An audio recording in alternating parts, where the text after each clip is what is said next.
एक रोल के लिए कम से कम कास्टिंग वालों के पास 100 ऑडिशंस आते हैं। पहला दिन मेरा बहुत खराब गया। डायरेक्टर ने जो मुझे सुनाया कि क्या कर रहे हो, ये कर रहे हो, वो कर रहे हो, कैमरे के सामने की 150 क्रू सामने। वो जो बड़े बड़े इंस्टीट्यूट है ना, उसमें पैसे मत डालो आप। एक्टिंग ना कोई किसी इंस्टीट्यूट से, कोई थिएटर से सीख ही नहीं सकता है। आपको सुंदर दिखने की जरूरत है, ना आपको इंस्टाग्राम फॉलोअर्स की जरूरत है, ना आपको बहुत अच्छा मेकअप करने की जरूरत है।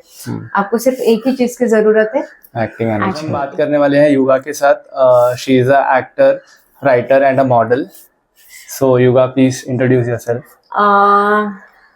नाम युगांधरा है मेरा, और मैं पेशे से एक्टर हूँ, राइटर हूँ, और मैंने मॉडलिंग भी की है पास्ट में। लेकिन हाँ, फुल टाइम अभी मैं एक्टर हूँ और राइटर हूँ।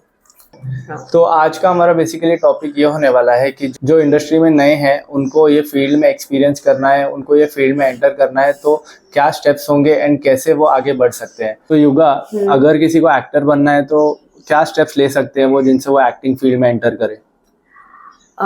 मुझे लगता है कि सबसे पहले तो एक्टर बनने के लिए इंजीनियर बनना पड़ता है, क्योंकि हर एक इंजीनियर एक्टर ही बनता है। yes. लेकिन जोक्स अपार्ट, एक्टर बनने के लिए मुझे लगता है वो एक्टिंग का कीड़ा ना बचपन से किसी के अंदर होता है कि यार मुझे एक्टर बनना है। आप किसी भी इंसान से पूछ लो मुंबई में, वो वही बोलेगा कि मुझे बचपन से एक्टर बनना था, मुझे मुंबई जाना था। तो सबके पास थोड़ा थोड़ा होमवर्क तो वो कर ही लेते हैं मुंबई आने से पहले, कि मुंबई आके उनको क्या करना है। लेकिन मुंबई आने के बाद सबसे पहले आपको एक छोटा सा कोई भी थिएटर ग्रुप आप ज्वाइन कर लो, छोटा सा थिएटर ग्रुप जिसमें बहुत सारे अभी जैसे वर्कशॉप्स होते हैं थिएटर के, जिसमें ज्यादा आपको पैसे डालने की जरूरत नहीं पड़ती है। हार्डली मंथ का आई थिंक 2000 से कम ही लेते हैं वो लोग। तो सबसे पहले जाके कोई थिएटर ग्रुप ज्वाइन कर लो, ताकि आपको एक्टिंग के क्राफ्ट के ऊपर आप काम कर सकते हो और आपको बेसिक चीजें एक्टिंग के बारे में पता हो जाएगी। तो हाँ, सबसे पहले मुंबई आके कोई छोटा सा थिएटर ग्रुप ज्वाइन कर लो। ओके, तो स्टार्ट करना है तो थिएटर से शुरू करना चाहिए। हाँ। Okay. तो मेरा ये मानना है कि सबसे वो जो बड़े बड़े इंस्टीट्यूट है ना, उसमें पैसे मत डालो आप। वो 5 लाख 10 लाख इतनी फीस है, तो वो डालने की जरूरत नहीं। आप कोई भी छोटा मोटा एक्टिंग का वर्कशॉप कर सकते हैं। स्टार्ट थिएटर से करना है, देन स्लोली अगर इफ रिक्वायर्ड तो वो बड़ी इंस्टीट्यूट ज्वाइन करने का जरूरत है। सबसे पहली बात तो एक्टिंग ना कोई किसी इंस्टीट्यूट से, कोई थिएटर से सीख ही नहीं सकता है। आपको सिर्फ आपके अंदर के एक्टर को जगाना है कि आप थिएटर में जाओगे तो आपका वो एक पॉलिश हो जाता है इंसान। तो वही है, थिएटर ज्वाइन करो सबसे। तो एक्टिंग करने के लिए क्या स्किल्स एग्जैक्टली जरूरत होती है? मतलब आपको क्या प्रैक्टिस करना है, क्या करना है जिससे आपका जो स्किल्स है वो डेवलप हो, जिसमें आप काफी ज्यादा स्किल्ड बनो धीरे धीरे? तो क्या कुछ एक्सरसाइजेस होती हैं या क्या? बिल्कुल होती है। इसीलिए मैंने पहले कहा था कि थिएटर ज्वाइन करो, क्योंकि थिएटर में आपको सीधा वो ये एक्टिंग नहीं सिखाते। वो आपको छोटी छोटी एक्सरसाइज देते हैं, जैसे वॉइस एक्सरसाइज, आपके वॉइस पे आपको कैसे काम करना है। वो रीडिंग करने के लिए बोलते हैं, तो रीडिंग करने से आपकी हिंदी बहुत शार्प और बहुत साफ हो जाती है। तो हम वैसे भी हिंदी इंडस्ट्री से है, तो हिंदी अच्छी होना बहुत जरूरी है। तो वहाँ पे रीडिंग होती है, वॉइस एक्सरसाइज होती है। उसके बाद छोटे छोटे गेम्स होते हैं थिएटर में, उससे आपको को एक्टर पे ट्रस्ट कैसे करना है, मतलब वो सारी छोटी छोटी चीजें आपको थिएटर में सिखाई जाती है। तो हाँ, यही जरूरत है कि आपको एक एक्टर को थिएटर में आप जाओगे तो छोटी छोटी एक्सरसाइज से आपको बहुत सारी चीजें क्लियर हो जाएगी। तो आपने कोई थिएटर ज्वाइन किया है अभी तक? मैंने जब मैं मुंबई आई थी तब एक, जैसे मैंने बोला आपको, रंगरसिया थिएटर नाम का एक ग्रुप था छोटा सा। उन्होंने भी बहुत नया नया स्टार्ट किया था, तो मैंने 6 महीने वहां पे थिएटर किया। तो हमने बहुत सारे प्लेस किए और मेरे एक्टिंग के बारे में वहां पे ही सीखा, मतलब जो भी सीखा है। तो हाँ, रंगरसिया थिएटर ग्रुप। आपको आपका फर्स्ट एक्टिंग रोल कैसे मिला है? सबसे पहले तो मुंबई आने के बाद थिएटर ज्वाइन करो, उसके बाद मुंबई में जितने भी कास्टिंग वाले हैं वो सबको आपको अपना प्रोफाइल भेज दो। कास्टिंग वालों को प्रोफाइल मतलब पोर्टफोलियो? देखो, नहीं पोर्टफोलियो नहीं, मतलब हाँ, DSLR के अच्छे कुछ नेचुरल फोटोज विदाउट एडिटेड और ज्यादा मेकअप नहीं, नेचुरल लाइट में जो भी आप खींचते हो वो। उसके बाद आपको इंट्रोडक्शन वीडियो एक आपका रिकॉर्ड करना है। आपको आपका नाम, आपकी एज, आपकी हाइट, ये सारी चीजें मेंशन करनी है। आपको कौन सी भाषाएं आती, वो सारी चीजें आपको मेंशन करनी है और वो आपको कास्टिंग वालों को भेजनी है। उसके बाद आपके लुक के हिसाब से और आपके कैरेक्टर के हिसाब से वो आपको ऑडिशंस भेजते हैं। वो ऑडिशन अगर आपने क्रैक कर लिया तो आपको फिर आपका एक्टिंग जॉब मिल जाता है। ऑडिशन मतलब हमको वीडियो भेजनी पड़ती है एक्ट करके वैसे? हाँ, तो वो एक ऑडिशन की स्क्रिप्ट देंगे आपको। उसके बाद वो आपको एक प्रॉपर वॉइस नोट भेजते हैं कि आपको कैसे ऑडिशन रिकॉर्ड करना है। अच्छा। तो उस हिसाब से आप ऑडिशन रिकॉर्ड करो। और मैं बताना चाहती हूँ कि एक छोटे से रोल के लिए, मतलब एक रोल के लिए कम से कम कास्टिंग वालों के पास 100 ऑडिशंस आते हैं। अच्छा। तो 100 में से एक सिलेक्ट होना बहुत बड़ी बात है, और आपको उस मुकाम पे पहुंचना है कि आप सबसे बेहतरीन ऑडिशंस बना के उनको भेजो। ऐसे मतलब एक छोटे से रोल के लिए 100 लोग अपना वीडियो क्लिप्स उनको भेजते हैं। क्योंकि कास्टिंग वाले क्या करेंगे, उनके पास जितने भी एक्टर्स के नाम नंबर होंगे उस कैरेक्टर के हिसाब से वो सबको एक साथ ही भेज देते कि अरे ये ऑडिशन लो और ये आप मुझे रिकॉर्ड करके भेज दो। अच्छा। फिर वो सारे ऑडिशन वो कलेक्ट करेंगे। उसके बाद जो बेहतरीन होगा वो शॉर्टलिस्ट होगा। मतलब पकड़ लो एक 5 ऑडिशन शॉर्टलिस्ट होंगे। उसके बाद वो 5 ऑडिशन एक डायरेक्टर तक जाएंगे, जो डायरेक्टर होगा। डायरेक्टर वो 5 में से एक को सिलेक्ट करेगा। मतलब ये प्रोसेस होता है उसका। तो इसमें कुछ फेवरेट, किसी को फर्स्ट प्रायोरिटी दी है, ऐसा नहीं, कुछ नहीं, नहीं? बिल्कुल नहीं। एक्टिंग में आपको क्योंकि आप स्क्रीन पे ना फेवरेट नहीं दिखता है, स्क्रीन पे कैरेक्टर दिखता है, स्किल्स होनी चाहिए आप। बस तो वही दिखता है। तो लोग बोलते हैं कि इंस्टाग्राम फॉलोअर्स होने चाहिए ये वो, लेकिन कुछ फर्क नहीं पड़ता है। इनफैक्ट मुकेश छाबड़ा, अगर आपने नाम सुना होगा, बहुत बड़े कास्टिंग डायरेक्टर है।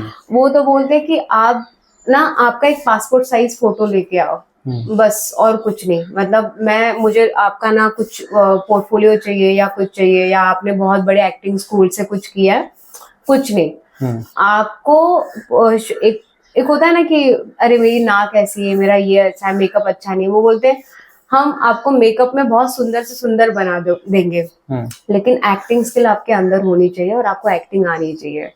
तो सबसे ना आपको सुंदर दिखने की जरूरत है, ना आपको इंस्टाग्राम फॉलोअर्स की जरूरत है, ना आपको बहुत अच्छा मेकअप करने की जरूरत है। आपको सिर्फ एक ही चीज की जरूरत है, एक्टिंग आनी चाहिए, एक्टिंग, और कुछ नहीं। ओके। सो इसके बाद जैसे कि आपने कहा कि आप मुंबई आए एंड आपने थिएटर ज्वाइन किया, तो कोई ऐसा स्पेसिफिक चैलेंज जो आपने बहुत फेस किया, या कुछ भी चैलेंजेस जो आपने एज एन एक्टर फेस किए? चैलेंज तो नहीं बोलूंगी मैं, क्योंकि मुझे सीखने में बहुत मजा आता था। जब मैं मुंबई आई थी मुझे हिंदी बोलने नहीं आती थी। अच्छा। क्योंकि मैं महाराष्ट्रन फैमिली से बिलोंग करती हूँ, तो मुझे हिंदी बोलनी ही नहीं आती थी। तो थिएटर ज्वाइन करने के बाद जब मैं किताबें पढ़ती थी, क्योंकि हमारा वो रीडिंग सेशन होता था ना, तो मेरी हिंदी, जैसे पता होगा आपको कि एक महाराष्ट्र जब हिंदी बोलता है तो वो कैसे बोलता है, तो मेरी हिंदी कुछ वैसी थी। लेकिन हाँ, किताबें पढ़ते पढ़ते मुझे मेरी हिंदी साफ हो गई, और उसके बाद मुझे राइटिंग का शौक लगा, मैं कविताएं लिखने लगी। तो चैलेंजेस तो मतलब आए, लेकिन मैंने बहुत अच्छे से, मुझे मजा आया सीखने में। मुझे सीखने में हमेशा मजा आता है।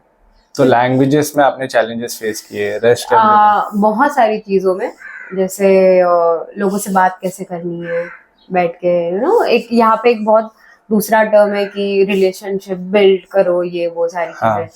तो उसमें जैसे मैं वेदा फैक्ट्री, क्रिएटिव अड्डा, यहाँ पे बहुत बड़े थिएटर ग्रुप है, वहां पे आपको एक्टर्स ही एक्टर्स मिलेंगे। तो वहां पे आपको कुछ काम नहीं मिलेगा, लेकिन वहां पे जाके आप 2 घंटे बैठोगे ना, आपको सुकून मिलेगा कि आप अपने क्रिएटिव लोगों के बीच में आप हो। वैसे तो जब मैं नई मुंबई आई थी तो मुझे लोगों से बात करने में झिझक होती थी, कॉन्फिडेंस नहीं था ना। तो अभी मैं जाके आराम से बात कर सकती हूँ। तो वो समय के साथ ही हुआ बिल्ड, विद टाइम आप सीख गए। हाँ। एंड वहाँ जाके ऑब्जर्व करना भी काफी अच्छा है। वहां पे जाके मैं तो नए एक्टर्स को बोलूंगी, मतलब अभी अगर आपके पास काम नहीं है, कुछ नहीं, आप वेदा फैक्ट्री और क्रिएटिव अड्डा में जाके बैठा करो। वहां पे प्लेज होते हैं, उसकी टिकट 100 रुपीज कभी कभी होती है, अगर कभी कभी फ्री में भी होते हैं। अच्छा। तो वहां पे अगर आपको आफ्टरनून इवनिंग में कुछ करने को है नहीं, आप सिर्फ वेदा फैक्ट्री में, क्रिएटिव अड्डा में जाके बैठो।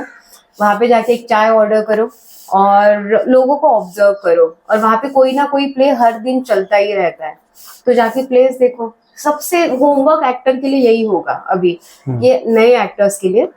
अब जाओ और जितना अपने मतलब एक्टर लोगों को आप देख सकते हो, लोगों को देख सकते हो, थिएटर आसपास सराउंडिंग आप देख सकते हो, उतना देखो। एंड ये कहाँ पे? वेदा फैक्ट्री वर्सोवा में, वर्सोवा में। क्रिएटिव अड्डा वेदा फैक्ट्री वर्सोवा में ही है। जाओ अच्छा, वहाँ। एडवाइस जो जिसको एक्टिंग में इंटरेस्ट है बट वो कैमरा को फेस करने में काफी स्ट्रगल करता है, वहां पे बहुत अंडर कॉन्फिडेंट है, तो उसको अगर कोई एडवाइस आप देना चाहो तो क्या होगा वो?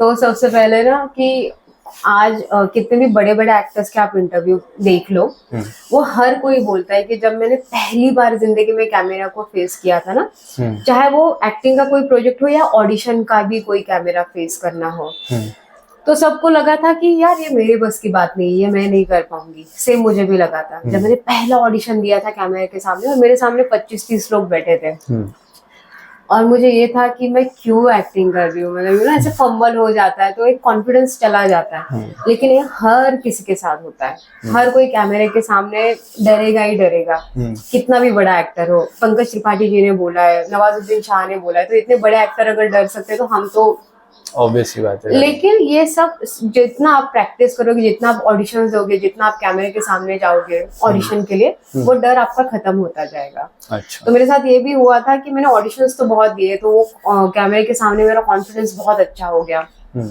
लेकिन जब मुझे मेरा पहला शूट मिला था तो लीड थी मैं उसमें, और मैं जैसे ही कैमरे के सामने गई और मुझे लगा अरे मैं ऑडिशंस तो इतने अच्छे, मैं कॉन्फिडेंट हूँ, मुझे कुछ डर नहीं लगेगा।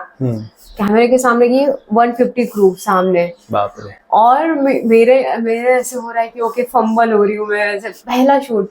तो मेरा को एक्टर पूछता है मुझे कि पहला शूट है आपका? मैंने बोला हाँ।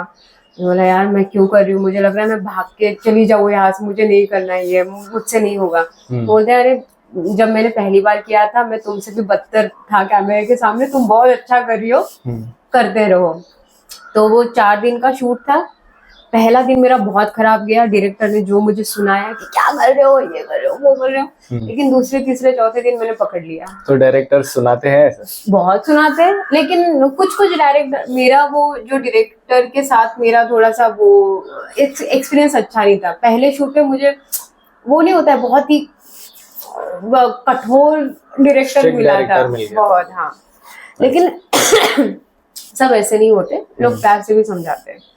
तो बस प्रैक्टिस करते रहो जितना हो सके। कैमरे के सामने बात करो, विद टाइम आप धीरे धीरे कॉन्फिडेंट हो जाओगे। हाँ। तो जो न्यू कमर्स है वो अपॉर्चुनिटीज कैसे ढूंढे एक्टिंग से रिलेटेड, मतलब उनको क्या करना है, क्या कहाँ जाए जिनसे उनको अपॉर्चुनिटीज मिले? फेसबुक पे और यहाँ पे सबसे पहले तो आप फेसबुक और इंस्टा पे जितने भी कास्टिंग वाले के पेजेस है ना, उन सबको फॉलो कर लो। वहाँ पे वो लोग रिक्वायरमेंट डालते हैं कि आपको एड शूट या जो भी शूट होगा उसके लिए। उसके अलावा व्हाट्सएप पे ऑडिशंस ग्रुप है बहुत सारे, मतलब कम से कम 10-15 ऑडिशंस ग्रुप है व्हाट्सएप पे, जो एक ग्रुप के मेंबर 300-250 मेंबर्स का एक ग्रुप होता है, वैसे बहुत सारे।